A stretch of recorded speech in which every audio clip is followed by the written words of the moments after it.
Prime Minister.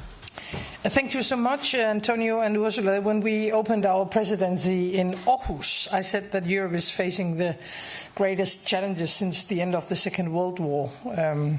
Russia's brutal war against Ukraine, hybrid attacks, a global uncertainty, and therefore it has been a key priority for Denmark during the presidency to make, or at least to do our part, to ensure that Europe is as strong as possible and, of course, to support Ukraine.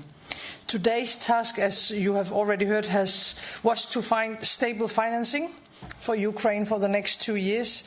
And during the day we found a solution, a loan worth 90 billion euro based on the EU budget, a loan that Ukraine will not have to repay before Russia pays war reparations. And the Russian assets will remain frozen. So the bottom line after today is that our support for Ukraine is guaranteed. And this is important for many reasons. First of all, because the three of us standing here look at Ukraine as our first line of defense. And at the same time, we have to rearm ourselves. We have to create security for every European citizen.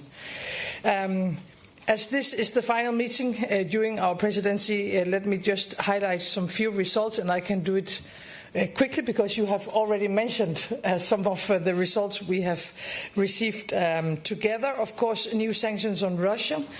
I will underline the importance of strong measures against the Russian shadow fleet. We have made the historic decision to put an end to the import of Russian gas to Europe.